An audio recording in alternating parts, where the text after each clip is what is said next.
إن الحمد لله نحمده ونستعينه ونستغفره ونعوذ بالله من شرور أنفسنا ومن سيئات أعمالنا.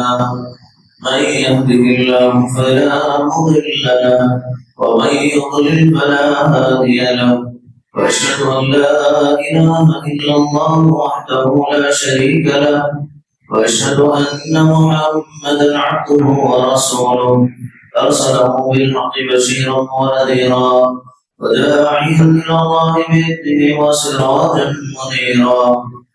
يا أيها الذين آمنوا اتقوا الله حق تقاته ولا تموتن إلا وأنتم مسلمون.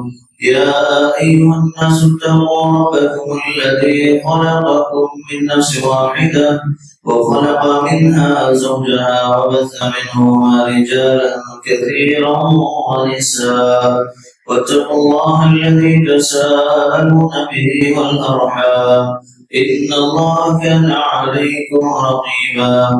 يا أيها الذين آمنوا اتقوا الله وقولوا قولا سديدا يصلح لكم أعمالكم ويغفر لكم ذنوبكم، ومن يطع الله ورسوله فقد فاز فوزا عظيما. أما بعد فإن خير الحديث كتاب الله، وخير الهدي هدي محمد صلى الله عليه وسلم، وشر الأمور محدثاتها وكل محدثة بدعة وكل بدعة ضلالة وكل ضلالة في النار. قال الله تبارك وتعالى في القرآن المجيد والفرقان الحميد: أعوذ بالله السميع العليم من الشيطان الرجيم. بسم الله الرحمن الرحيم. قاف والقرآن المجيد بل عجبوا أن جاءهم منذر منهم فقال الكافرون هذا شيء عجيب، أإذا متنا وكنا ترابا ذلك رجع بعيد.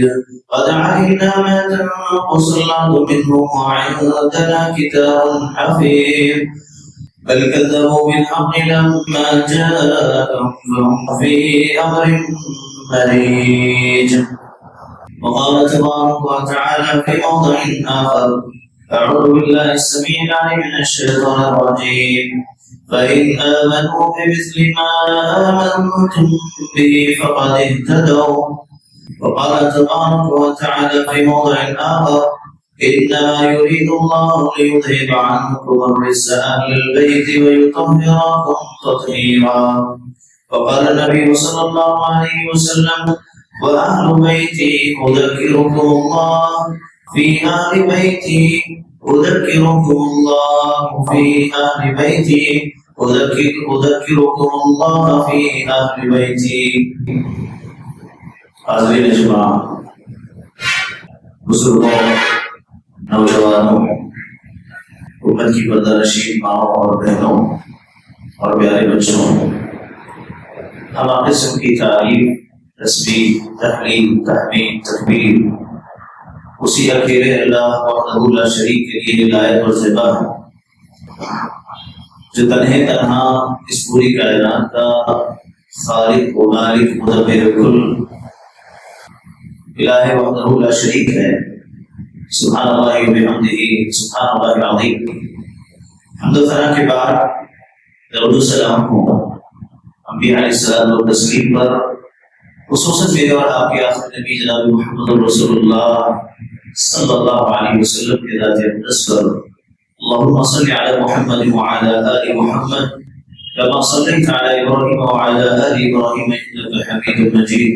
اللهم بارك على محمد وعلى آل محمد كما باركت على إبراهيم وعلى آل إبراهيم إنك حميد مجيد.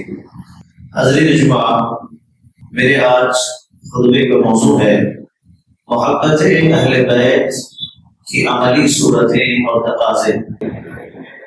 محترم حاضرین، اہل بیت سے سچی محبت صرف میرے اور آپ کے زبانی دعووں اور لفظی نعروں، یہ وقتی طور پر نبھائے جانے والے رسومات سے ظاہر نہیں ہوگی، بلکہ ان کی سیرت کو اپنایا جائے، ان کے عقیدے اور منہج کو سمجھنے اور خود کو اس میں ڈھالنے کی کوشش کی جائے، اور اس سے ہٹ کر کے لوگوں کو ان کی طرف دعوت دینے اور دین پر ثابت قدمی میں اصل محبت ہے۔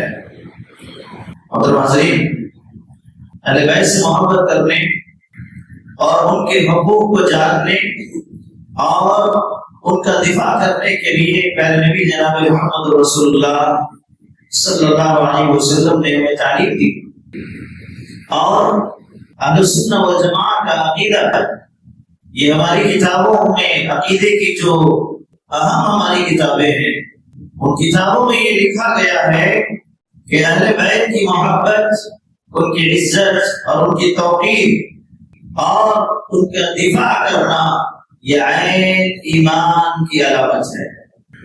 اور اسی طریقے سے اہل بیت سے جو محبت ہے، اللہ کے نبی صلی اللہ علیہ وسلم سے محبت ہے، اور عین اہل بیت سے محبت پیارے نبی صلی اللہ علیہ وسلم سے محبت کی نشانی ہے، اور اللہ کے نبی صلی اللہ علیہ وسلم سے محبت یہ اللہ تبارک و تعالیٰ کی محبت کی علامت ہے۔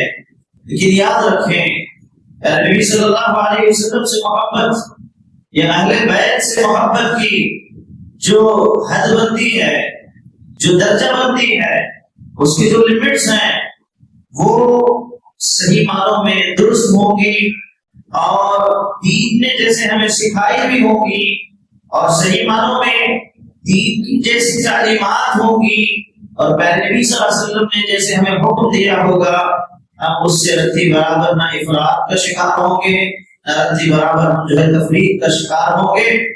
ہو جیسے ہمیں عین ان سے محبت کی جو علامتیں بتائی گئی، جیسی تعلیمات دی گئی، ہم اسی تعلیمات کے مطابق اہل بیت سے محبت کو رکھیں گے۔ محترم بھائیو، یاد رکھیں، اللہ کے نبی صلی اللہ علیہ وسلم کی عزت اور توقیر کا لازمی حصہ ہے کہ آپ علیہ السلام کے اہل بیت، آپ علیہ السلام کے خانوادہ، آپ علیہ السلام کے گھر والوں کی اور آپ کی اولاد اور آپ کے گھر والوں، خصوصاً آپ کی ازواج مطہرات امہات المؤمنین کا احترام کیا جائے، اور ساتھ ہی ساتھ ان کے ساتھ حسن سلوک کیا جائے، اور ہر حال میں ان پر اٹھنے والے سوالات اور اعتراضات کا دفاع کیا جائے۔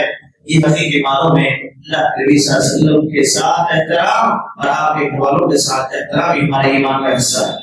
محترم حاضرین، اہل بیت اور تمام صحابہ سے محبت کرنے کا قرآن ہمیں ایک معیار دیتا ہے، ایک قرآن ہمیں ایک درجہ بتاتا ہے کہ ہم اصل معنوں میں، حقیقی معنوں میں صحابہ سے، اہل بیت سے کیسی محبت کریں۔ ایک معیار دیتے ہوئے قرآن مجید مجھے اور آپ کو پیغام دیتا ہے۔ یاد رکھیں، اہل بیت کی محبت یہ جذباتی لگاؤ نہیں ہے کہ بس جذبے میں آئے کچھ بھی بول دیا، یا پھر اسی طریقے سے کوئی خاندانی جھکاؤ نہیں ہے کہ بس خاندان سے تعلق ہے تو جو ہے بس اس کی طرف جو ہے جھکاؤ ہو گیا۔ کیوں؟ یہاں ایک نقطے کو یاد رکھیں، اہل بیت سے محبت اسی وقت میں ہوگی جب وہ اہل بیت میں سے جو بھی ہے وہ صحیح معنوں میں ایمان پر ہو، اس کی موت ایمان پر ہو، اور وہ اہل ایمان میں شمار ہو تو اس سے محبت ہوگی، ورنہ پھر وہ اہل بیت ہوتے ہوئے بھی ایمان کی دولت سے محروم ہے تو پھر تبت یدا ابی لہب کا جو ہے قرآن نے اس پر نازل کیا کہ ابو لہب اللہ کے نبی کا چچا ہوتے ہوئے بھی ایمان کی دولت سے جب وہ محروم ہو گیا تو اللہ رب العالمین نے اسے جو ہے ہلاکت کے فرمان سنا دیے۔ تو اہل محبت سے محبت، اہل بیت سے محبت یہ اسی وقت ہے کہ جب صحیح معنوں میں جو اہل بیت ہے یہ شرعی اور ایمانی فریضہ ہے کہ میرا اور آپ کا، کہ میں اور آپ اہل بیت سے کیسی محبت کا اظہار کریں۔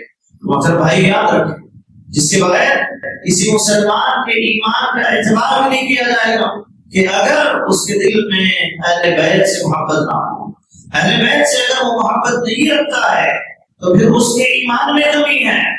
اور اسی طریقے سے وہ پاکیزہ ہستیاں جنہیں خالق کائنات نے انسانیت کے لیے ایمان کا معیار قرار دیا، کہا کہ قیامت کی صبح تک آنے والے لوگ اگر حقیقی معنوں میں اللہ پر ایمان کا معیار تلاش کرتے ہیں کہ ہمارا ایمان کب کامیاب ہے، ہم اللہ کے پاس کیسے کامیاب ہوں گے، تو اللہ تبارک و تعالیٰ نے اس معیار کی حد بندی یعنی اہل بیت اور صحابہ کرام پر کی، کہا فَإِنْ آمَنُوا بِمِثْلِ مَا آمَنْتُمْ بِهِ فَقَدِ اهْتَدَوْا، کہ کہا پھر اگر وہ اس جیسی چیز پر ایمان لائیں جس پر تم ایمان لائے ہو یقیناً وہ ہدایت یافتہ ہوں گے۔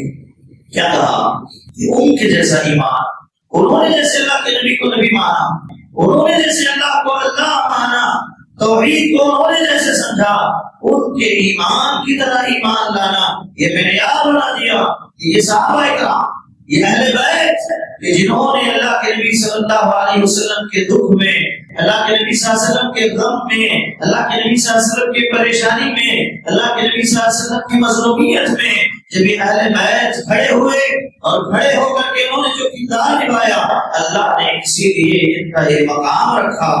یاد رکھیں محترم بھائی، تمام صحابہ سے محبت، تمام صحابہ کے سلسلے میں ہمارے دلوں میں محبت، یہ ہمارے عین ایمان کی علامت ہے۔ اور ساتھ ہی ساتھ خصوصیت کے ساتھ اللہ تبارک و تعالیٰ نے کچھ لوگوں کو کچھ درجے بلند دیے، کچھ کو کچھ مقام بلند دیا، تو انہی میں سے یہ اہل بیت ہیں جو اللہ کے نبی صلی اللہ علیہ وسلم کا خانوادہ ہے، اللہ کے نبی صلی اللہ علیہ وسلم کے رشتہ دار، اللہ کے نبی صلی اللہ علیہ وسلم کے گھر والے ہیں۔ محترم بھائی یاد رکھیں، محبت اہل بیت کا آج دعویٰ کیا جاتا ہے، محبت اہل بیت کے نام پر جلسے جلوس کیے جاتے ہیں، محبت اہل بیت کے نام پر ایک دوسرے کو گالیاں دی جاتی ہیں، محبت اہل بیت کے نام پر ایک دوسرے کو کفریہ فتوے دیے جاتے ہیں۔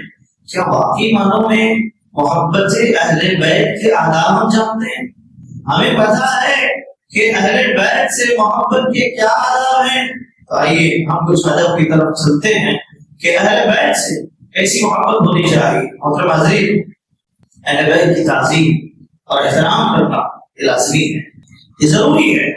اہل بیت کا پہلا ادب یہ ہے کہ ان کا نام انتہائی احترام کے ساتھ لیا جائے، ان کا نام بڑا ہی احترام کے ساتھ لیا جائے، کتاب و سنت سے ثابت ان کے فضائل کو تسلیم کیا جائے اور ان کے مقام و مرتبے کی پاسداری کی جائے کہ اللہ نے انہیں جو مقام دیا، انہیں جو مرتبہ دیا، حقیقت اللہ تبارک و تعالیٰ سے وہ مقام دیا گیا ہے۔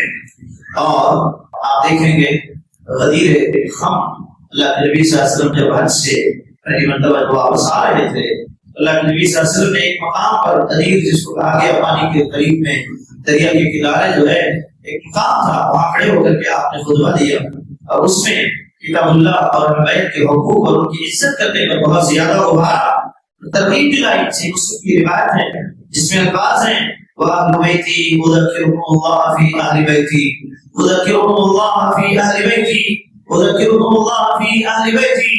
3 مرتبہ اللہ کے نبی صلی اللہ علیہ وسلم نے کہا میرے اہل بیت، میں اپنے اہل بیت کے معاملے میں تمہیں اللہ کی یاد دلاتا ہوں، میرے اہل بیت کے معاملے میں تمہیں اللہ کی یاد دلاتا ہوں، میں میرے اہل بیت کے معاملے میں تمہیں اللہ کی یاد دلاتا ہوں۔ کیا مطلب ہے کہ میرے بعد میرے اہل بیت کا احترام اور ان کی تعظیم کے لیے اللہ سے ڈرتے رہنا، اللہ تبارک و تعالیٰ سے ڈرتے رہنا کہ کہیں ان کے معاملے میں تم افراط اور تفریط کا شکار نہ ہو، غلو کا اور اسی طریقے سے انکار کا شکار نہ ہو جاؤ، اللہ سے ڈرتے رہنا۔ اور اسی طریقے سے محترم بھائیوں، یہ سب سے پہلا ادب ہوا۔ اور زبان نبوت اہل بیت کے حقوق کی وصیت کرتے ہوئے اللہ کے نبی صلی اللہ علیہ وسلم نے جو فرمایا، زید بن ارقم بیان کرتے ہیں رضی اللہ تعالیٰ عنہ کہ اللہ کے نبی صلی اللہ علیہ وسلم ایک دن مکہ اور مدینہ کے درمیان واقع مقام خم کے پانی کے مقام پر خطبہ سنا کر کھڑے ہوئے اور آپ نے اللہ کی حمد بیان کی۔ یہ روایت تفصیل سے ہے کہ اس کی تعریف کو بیان کی اور وہ واضح نصیحت فرمائی، اور پھر اللہ کے نبی صلی اللہ علیہ وسلم نے فرمایا اما بعد الا ایھا الناس فانما انا بشر یوشک ان یاتی رسول ربی فأجيب وأنا تارك فيكم ثقلين أولهما كتاب الله فيه الهدى والنور فخذوا بكتاب الله واستمسكوا به. اللہ کے نبی صلی اللہ علیہ وسلم فرما رہے ہیں کہ حمد و ثنا اللہ کی جلال بیان کرنے کے بعد کہتے ہیں اما بعد، اس کے بعد لوگوں یاد رکھو کہ میں ایک انسان ہوں، قریب ہے کہ اللہ کا قاصد موت کا فرشتہ میرے پاس آئے اور میں لبیک کہوں، میں اس دنیا سے چلا جاؤں. یاد رکھو میں تم میں دو عظیم چیزیں چھوڑ کر کے جا رہا ہوں. ان میں سے پہلی اللہ کی کتاب ہے جس میں ہدایت اور نور ہے، اور دوسری تو اللہ کی کتاب لے لو اور اسے مضبوطی سے تھام لو، اور دوسری جو تعلیم دی وہ میرے اہل بیت ہیں جن کے سلسلے میں جو ہے تم اللہ سے ڈرتے رہنا. کیا مطلب ہے اس کا؟ کہ کتاب اللہ کے مطابق اللہ تبارک و تعالیٰ نے اہل بیت کا جو احترام، جو عزت اور تقریب کی جو بات کی، اس طریقے سے اہل بیت کا احترام ہو. اور بھائیوں، افراط اور تفریط سے بچنا چاہیے. آج معاملہ یہ ہے کہ محبت اہل بیت کا اہم مطلب یہ ہے کہ ان کے بارے میں غلو سے بچا جائے، اعتدال کی راہ اپنائی جائے. اہل سنت والجماعت کا یہ متفقہ اصول ہے کہ نہ تو اہل بیت کی شان میں گستاخی کی جائے گی، نہ تو اہل بیت کی شان میں کوئی کمی کی جائے گی. جیسے کہ ناصبی حضرات کا رویہ ہے کہ وہ اہل بیت کو گالی دیتے ہیں، وہ اہل بیت کو گالی دیتے ہیں. اور ان ناصبیوں میں جن کا سردار حجاج بن یوسف جو کوفہ کا سردار تھا، وہ سب سے پہلے آتا ہے کہ یہ لوگ اہل بیت کو اہل بیت مانتے ہی نہیں. اور دوسری طرف جو شیعہ ہیں، جو روافض ہیں، جو اہل بیت کو اہل بیت میں اتنا غلو کرتے ہیں کہ آگے اس کی تفصیل آئے گی، آپ کو اندازہ ہوگا. ادھر بھائی یاد رکھیں، نہ ہی اہل بیت کی محبت میں غلو کر کے انہیں نبوت سے اونچا کیا جائے. کیوں کہ آپ دیکھیں گے کہ اہل بیت سے محبت کے معاملے میں اہل تشیعوں نے، شیعہ نے، روافض نے اتنا غلو کیا کہ حضرت علی رضی اللہ تعالیٰ عنہ کو کہا کہ جو علی آسمان پر ہے وہی علی زمین پر ہے. اللہ کی ایک صفت ہے العلی، کہا کہ جو علی آسمان پر ہے وہی علی زمین پر ہے. نعوذ باللہ من ذالک. الوہیت کا درجہ حضرت علی رضی اللہ تعالیٰ عنہ کو دیا. یہاں تک غلو کیا کہ کہا کہ اللہ کے نبی صلی اللہ علیہ وسلم کو غلطی سے نعوذ باللہ من ذالک نبوت ملی، حضرت علی کو ملنا چاہیے. اللہ اکبر. یہ غلو نہیں ہے تو اور کیا ہے. اور پھر یہ بھی کہا کہ جتنے صحابہ جو خلفائے ثلاثہ ہیں، جو حضرت علی رضی اللہ تعالیٰ عنہ سے پہلے جن کو خلافت ملی، ان کے سلسلے میں یہ کہا گیا کہ جس میں عبداللہ بن سبا جو منافقوں کا سردار تھا، یہیں سے یہ روش شروع ہوئی کہ محبت میں، عقیدت میں اتنا لوگوں کو بھاؤ کیا گیا کہ لوگوں نے یہ دیکھا نہیں کہ وہ کیا کر رہے ہیں. یاد رکھیں، عقیدت میں انسان اتنا پاگل ہو جاتا ہے کہ اسے نظر نہیں آتا کہ وہ کیا کر رہا ہے. جیسا کہ حضرت شیعہ روافض وغیرہ نے جب اتنا حضرت علی کے زمانے میں غلو کیا کہ آپ کو الوہیت کے درجے تک پہنچا دیا، اتنا جو ہے حضرت علی کو غصہ دلایا اس معاملے میں کہ حضرت علی رضی اللہ تعالیٰ نے ان لوگوں کو پکڑ کر کے جلا دیا، آپ کی سزا دی. تو اس وقت انہوں نے کہا کہ ہمیں اب یقین ہو گیا کہ جو ہے آپ بھی علی ہے، آپ بھی اللہ ہیں، کیونکہ جو ہے جلانا تو اللہ کا کام ہے اور آپ نے جلا کر کے سزا کر دی. ایسی عقیدت اور عقیدت کی وجہ سے لوگ گمراہ ہو جاتے ہیں، غلو میں گمراہ ہو جاتے ہیں. تو اسی لیے حضرت علی رضی اللہ تعالیٰ یا اہل بیت کے سلسلے میں نہ غلو کا شکار ہوا جائے، نہ افراط کا شکار، نہ تفریط کا شکار ہوا جائے کہ انسان حد سے زیادہ ان سے محبت کی دعوے داری میں حد سے بڑھ جائے کہ جہاں پر وہ اہل بیت کو مختار کل کر بیٹھے. وہ کہہ بیٹھے کہ جو ہے ان کے لیے سب اختیارات ہیں، نعوذ باللہ من ذالک. اور ایسا بھی نہ ہو کہ ان کا جو مقام ہے اس مقام کو گرا کر کے بات کیا جائے، ان کو گالی گلوچ دیا جائے، نعوذ باللہ من ذالک، ان پر الزامات لگائے، نعوذ باللہ من ذالک. یہ بالکل جو ہے ایمان کی علامت نہیں ہے. آپ یاد رکھیں، علی المرتضی رضی اللہ تعالیٰ عنہ نے ایک جملہ کہا تھا جو فضائل صحابہ میں احمد رحمۃ اللہ علیہ نے ذکر فرمایا، کہا یہلک فی رجلان مفرط غال ومبغض قال. حضرت علی رضی اللہ تعالیٰ نے کہا میرے معاملے میں دو قسم کے لوگ ہلاک ہوں گے. حضرت علی نے خود کہا رضی اللہ تعالیٰ کہ میرے معاملے میں دو طرح کے لوگ ہلاک ہوں گے. ایک حد سے بڑھنے والے، غلو کرنے والے، جو زیادہ محبت کا دعویٰ کر کے حد سے زیادہ بڑھ جائیں گے، ایسے لوگ گمراہ ہو جائیں گے، ایسے لوگ ہلاک ہو جائیں گے۔ اور دوسرا بغض رکھنے والے، دشمنی کرنے والے جو تفریق کا شکار ہو جائیں گے، جو اہل بیت کے مقام و مرتبے کو نہیں سمجھیں گے۔ یہ حضرت علی رضی اللہ تعالیٰ نے کہا۔ اور بھائیوں، جب اہل بیت کی بات آتی ہے تو سب سے پہلے ازواج مطہرات کی تعظیم اور ان پر جو اعتراضات ہیں اس کا دفاع کرنا یہ ضروری ہے۔ یاد رکھیں اہل بیت کے آداب میں یہ شامل ہے کہ نبی صلی اللہ علیہ وسلم کی 5 دامت امہات المؤمنین کی تعظیم کی جائے، بالخصوص مائی عائشہ صدیقہ رضی اللہ تعالیٰ عنہا اور حضرت خدیجہ رضی اللہ تعالیٰ عنہا سے محبت کی جائے اور ان پر طعن و تشریح سے بچا جائے۔ قرآن نے ازواج مطہرات کو اہل ایمان کی مائیں قرار دیتے ہوئے انہیں وہ مقام و مرتبہ دیا، لیکن اہل تشیع نے، آپ دیکھیں گے کہ جنہوں نے تفریق کا جو شکار ہوئے، نواسب نے مائی عائشہ صدیقہ رضی اللہ تعالیٰ عنہا کو گالیاں دی۔ مائی عائشہ صدیقہ رضی اللہ تعالیٰ عنہا کے سلسلے میں ان کے خیالات، ان کے افکارات، ان کے عقیدے غلط ہیں۔ اور اسی طریقے سے مطلب بھائی یاد رکھیں کہ امام حاجری رحمۃ اللہ علیہ نے اپنی کتاب الشرعیہ میں فضائل مائی عائشہ صدیقہ رضی اللہ تعالیٰ عنہا کو نقل کرتے ہوئے ایک واقعہ ذکر فرمایا۔ کہا کہ ایک شخص جو منافق اور خارجی تھا، اس کے دل میں نفرت تھی اہل بیت سے، تو اس نے عائشہ رضی اللہ تعالیٰ عنہ کی شان میں گستاخی کرتے ہوئے وہ اس کی بنا پر کہا تھا کہ انکی لستی بأمی، کہا کہ بے شک آپ میری ماں نہیں ہو سکتی، بے شک آپ میری ماں نہیں ہو سکتی۔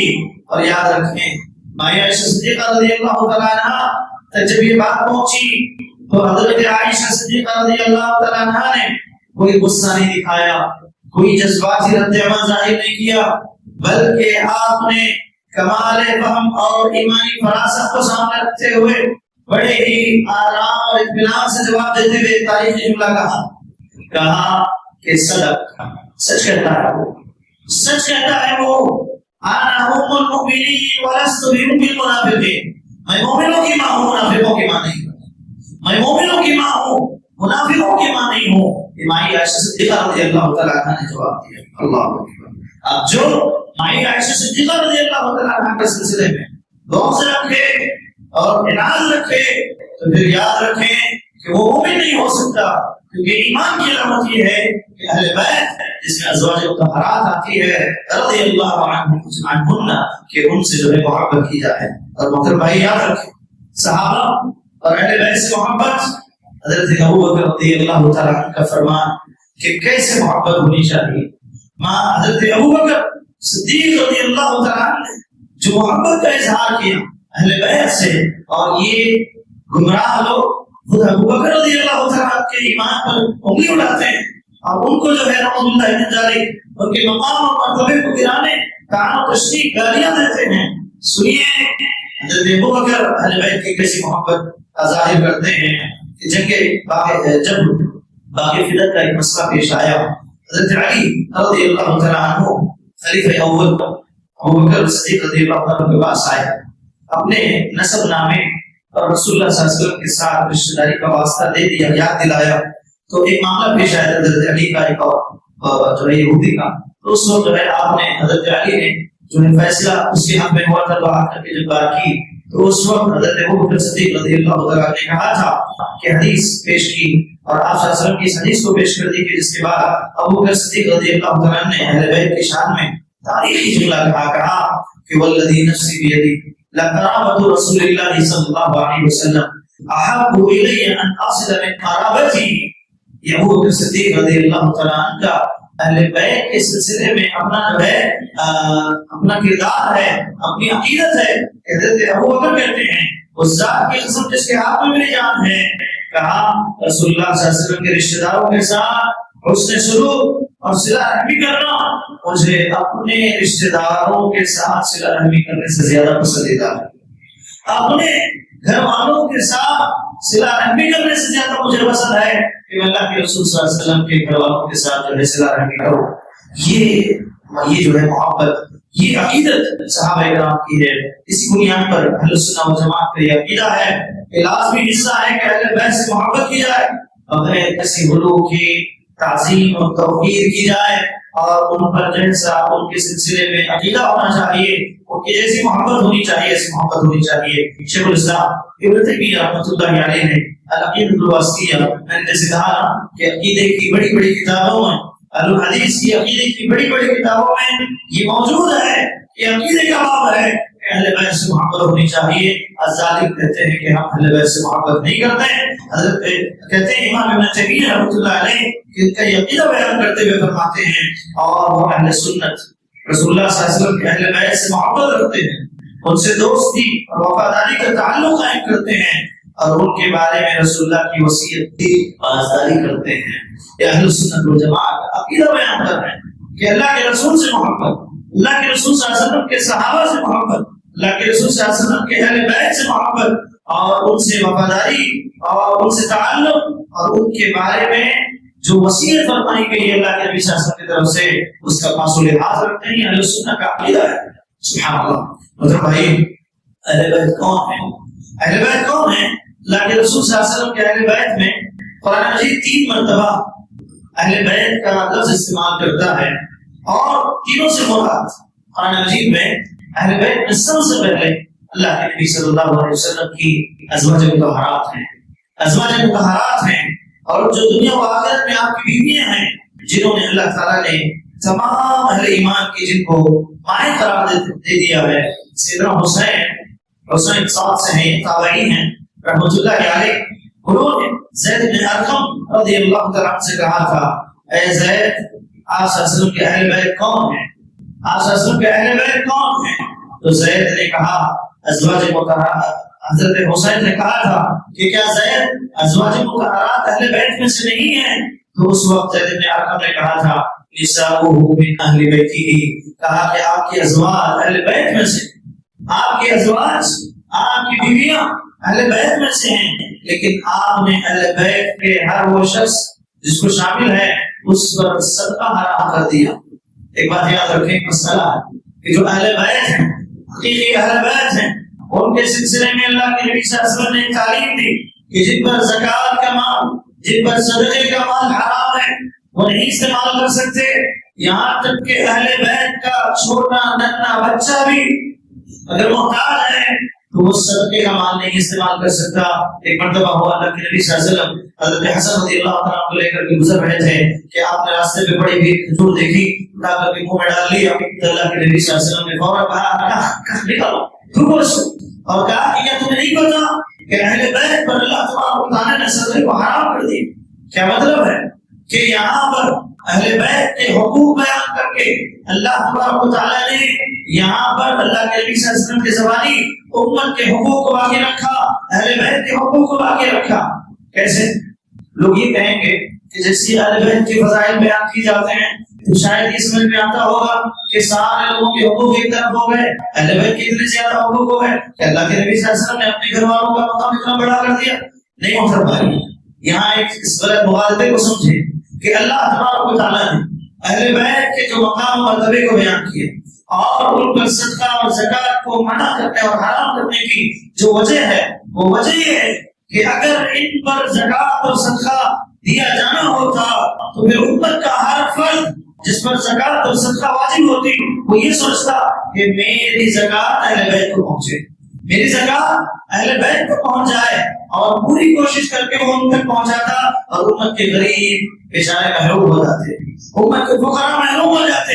اسی لیے اللہ تبارک و تعالیٰ نے اللہ کے نبی کی زبانی زکوٰۃ اور صدقے کو جو اہل بیت پر منع کر دیا کہ ان کو اگر تمہیں مدد کرنی ہے، ان کی حاجتیں پوری کرنی ہے، ان کی تکلیفوں کو دور کرنی ہے، اپنے اصل مال میں سے لے کر کے ان کی مدد کرو۔ یہ ان کا مقام ہے، یہ ان کا مرتبہ ہے کہ انہیں زکوٰۃ میں سے اور صدقہ و خیرات کے مال میں سے لے کر کے مدد مت کرو۔ یہ اللہ کے نبی کے خاندان والے ہیں، ان کو اگر مدد کرنا ہے اپنے اصل مال میں سے لے کر کے مدد کرو، یہ ان کے حقوق ہیں۔ اور اسی طریقے سے محترم بھائیوں آگے کہتے ہیں زید بن ارقم رضی اللہ تعالیٰ کہ جو ہے ان سے پوچھا گیا کہ صدقہ کھانا کن پر حرام ہے؟ ہم آل علی وآل عقیل وآل جعفر وآل عباس، 4 لوگوں کا، 4 خاندانوں کا تذکرہ کرتے ہوئے کہا کہ آل علی، آل عقیل، آل جعفر، آل عباس جو ہے صدقے کو منع کر دیا گیا، جن پر صدقہ حرام ہے، تو یہ آل بیت ہیں۔ اور تو بھائیوں اہل بیت اعظام سے محبت کے کچھ تقاضے ہیں، ان تقاضوں کو پورا کیا جائے۔ ہم اگر دعویٰ کرتے ہیں نا کہ ہم جو ہے اہل بیت سے محبت رکھتے ہیں، تو آئیے اپنا جائزہ لیجیے کہ کیا ہم ان تقاضوں کو پورا کر رہے ہیں۔ محرم الحرام کا یہ بابرکت مہینہ اہل بیت سے، اہل بیت اعظام رحمہم اللہ علیہ کی عظیم قربانیوں کی یاد دلاتا ہے، اور ہر مسلمان اپنے دل میں اہل بیت سے محبت اور عقیدت کو تر و تازہ اس مہینے میں کرتا ہے۔ اہل سنت والجماعت کا متفق عقیدہ ہے، اور یہ ان پر واجب ہے کہ ان کے حقوق میں اہل بیت کی مدد و نصرت کرے اور ان کی عزت و تکریم کرے، اور ہر حال میں ان پر اٹھنے والے سوالات اور ان پر کیے جانے والے اعتراضات کا دفاع کرے۔ اعتراض کرنے والوں کو جواب دیں، خواہ وہ زندہ ہوں یا مر گئے ہوں۔ ایسے لوگوں کا جواب دینا ضروری ہے کہ جو اہل بیت پر سوال پیدا کرتا ہے۔ ہماری مجلسوں سے، ہمارے ممبر و محراب سے، ہمارے مساجد سے یہ پیغام پہنچے ان لوگوں کو جو اہل بیت سے بغض رکھتے ہیں، جو اہل بیت کے سلسلے میں طعن و تشنیع کا شکار ہیں، جو ان سے بدعقیدگی کا شکار ہیں، کہ اہل بیت کی محبت کے تقاضے تمہیں یاد دلاتے ہیں۔ تم یاد رکھو کہ ان سے محبت کی دعوے داری ہے، تو آؤ ہم جائزہ لیتے ہیں کہ تمہارے اور ہمارے اہل بیت سے محبت کے معاملے میں کتنے جو ہے تقاضوں کو پورا کر رہے ہیں۔ سب سے پہلے تقاضا یاد رکھیں، اہل بیت پر کثرت سے درود پڑھا جائے، اہل بیت پر کثرت سے درود پڑھا جائے۔ اہل بیت سے محبت کا یہ پہلا حق ہے۔ اللہ کے نبی صلی اللہ علیہ وسلم پر اپنے اوپر جو درود پڑھنے کی جو تعلیم دی، اس درود میں آپ دیکھیں گے اللہم صلی علی محمد وعلی آل محمد، یہ پہلا تقاضا ہے کہ ہم اللہ کے نبی پر درود و سلام بھیجنے کے ساتھ ہمارے بیت پر محبت کا اظہار کرتے ہوئے ان پر درود و سلام بھیجتے ہیں۔ اور محترم بھائیوں، یہ ہمارا تقاضا ہے، ایمان ہے کہ ہماری نمازیں اس وقت کا قبول نہیں ہوگی جب تک کہ ہم اللہ کے نبی پر اور آل محمد پر اور جو ہے اہل بیت پر درود سلام نہ بھیجیں۔ کیوں؟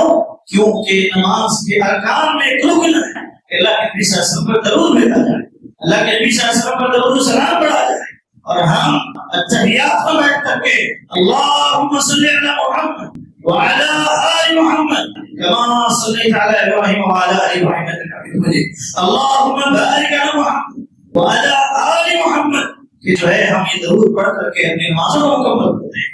یہ تقاضا ہے جس کو ہم اہل بیت کے سلسلے میں پورا کرتے ہیں۔ اور اسی طریقے سے محترم بھائیوں، اہل بیت کے افکار اور اعمال کو اپنانا یہ اہم تقاضا ہے۔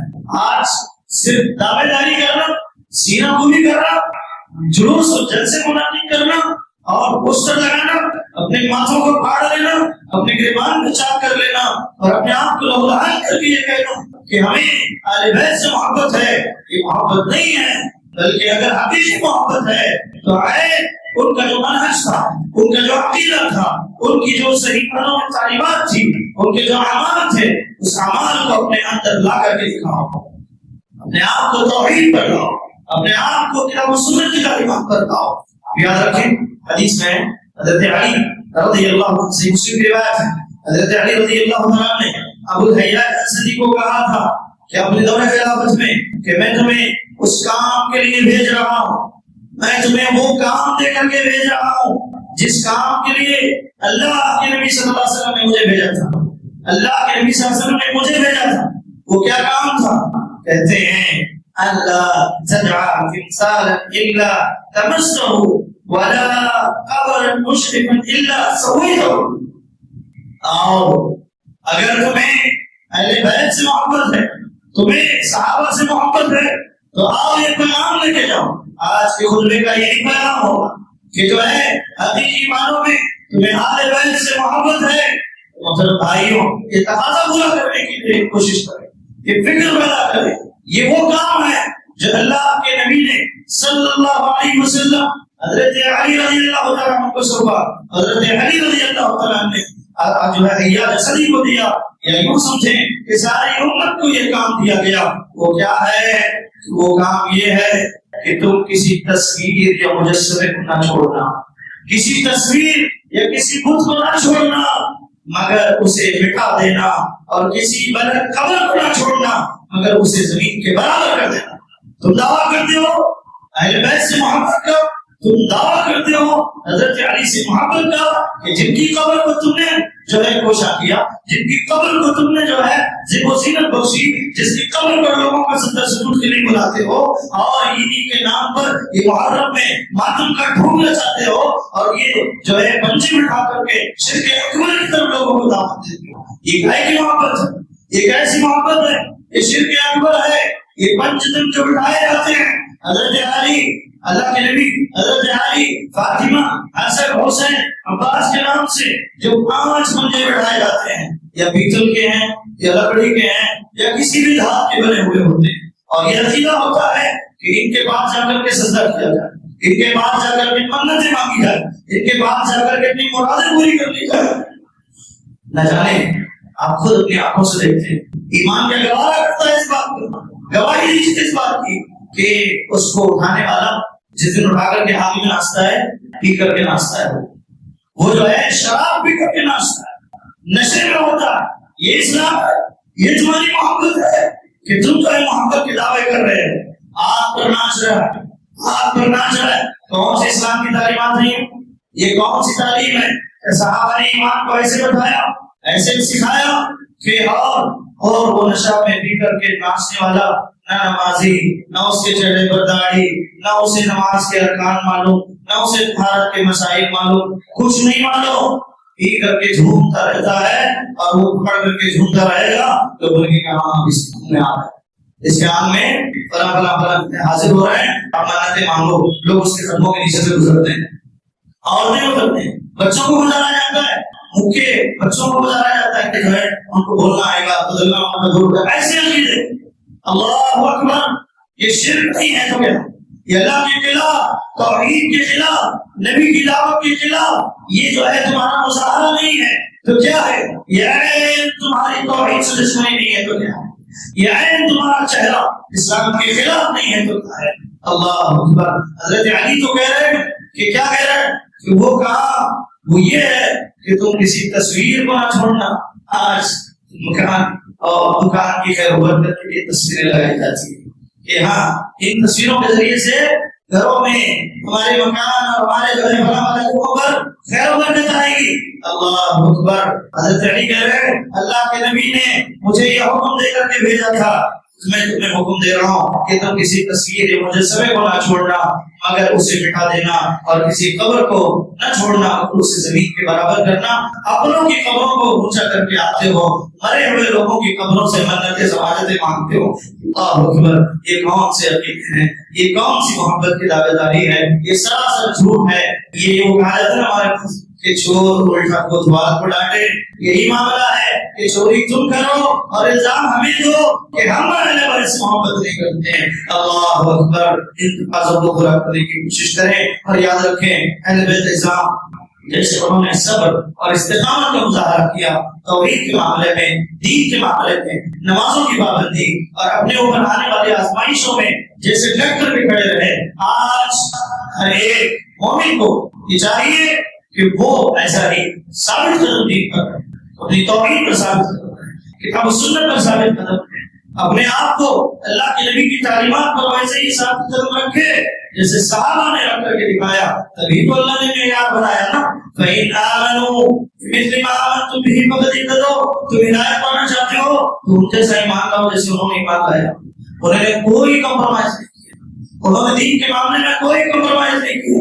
آج ہم دین کے معاملے میں مفاہمت کرتے ہیں، کمپرومائز کرتے ہیں، حکمت کے نام پہ نہ جانے کیا کیا بہانے لے کر کے ہم بڑا کمپرومائز کرتے ہیں، توحید کو کمپرومائز کرتے ہیں۔ سبحان اللہ، یہ نہیں ہونا چاہیے۔ محترم بھائی، حقیقی محبت یہ ہے کہ اللہ رب العالمین یہ کہتا ہے انما یرید اللہ لیذھب عنکم الرجس اہل البیت ویطہرکم تطہیرا۔ اللہ چاہتا ہے کہ نبی کے گھر والوں سے ہر قسم کی غلاظت کو دور کرے، تمہیں پوری طرح پاک کر دے۔ یہ ہے عقیدہ، یہ ہے ہمارا ایمان کہ ہم اہل بیت کے سلسلے میں صحیح معنوں میں جو ان کے سلسلے میں تعلیمات دی گئی، ان کی محبت کے سلسلے میں، ان کی عزت و احترام کے سلسلے میں جو بات بتائی گئی اس پر عمل کریں اور اس کے مطابق جو ہے ان کی عزت کریں۔ اللہ سے دعا ہے اللہ دعا حقیقی معنوں میں ہمیں نبی جناب محمد رسول اللہ صلی اللہ علیہ وسلم اور اللہ کے نبی صلی اللہ علیہ وسلم کے خاندان سے اہل بیت سے محبت کی توفیق عطا فرمائے. اللہ تبارک و تعالی ہمیں اپنی ایمانوں میں اللہ کی محبت، اللہ کے رسول کی محبت، کتاب و سنت کی محبت، اسلام کی محبت، اسلام کی تعلیمات کی محبت، نماز اور روزوں کی محبت اللہ رب العالمین ہمیں عطا فرمائے. اللہ تبارک و تعالی تب تک زندہ رکھے، عقیدت توحید کو زندہ رکھے. اللہ ہمارے ایمان کی حفاظت فرمائے، اللہ دین کو ثابت عطا فرمائے. اللہ تبارک و تعالی ہر طرح کی فتنوں اور آزمائشوں سے ہماری حفاظت فرمائے. غلط عقیدوں اور افکار سے اللہ ہمیں دور فرمائے. اللہ تعالی ہماری نسلوں کو توحید پر قائم دائم رکھے، ہمارے نوجوانوں کو اللہ فتنوں سے حفاظت فرمائے. اللہ تبارک و تعالی ہمیں جو پریشان اور بیمار ہیں ان کی پریشانی اور بیماری کو دور کر دے. اللہ تبارک و تعالی جو پریشان ہیں اللہ ان کی پریشانی کو دور کر دے. جو قرض دار ہیں ان کے قرضوں کی ادائیگی کے وسائل عطا فرما. اللہ رب العالمین جو ہمیں جو قرض دار ہیں ان کے قرضوں کی ادائیگی کے وسائل عطا فرما. اللہ رب العالمین جن کے والدین زندہ ہیں اللہ تبارک و تعالی ان سے دعا کی نصیب فرما. اللہ تبارک و تعالی جن کے والدین اس دنیا سے گزر گئے ہیں اللہ تبارک و تعالی ان کے لیے مغفرت عطا فرما. اللہ رب العالمین سے ایمانوں میں ہمیں جو کہا اور سنا کیا ہے اس کو حقیقی معنوں میں حق کے ساتھ قبول کرنے اور اس پر عمل کی توفیق نصیب فرما. آمین. اقول قولی ھذا استغفر الله لي ولكم ولسائر المسلمين من كل ذنب فاستغفروه انه هو الغفور الرحيم.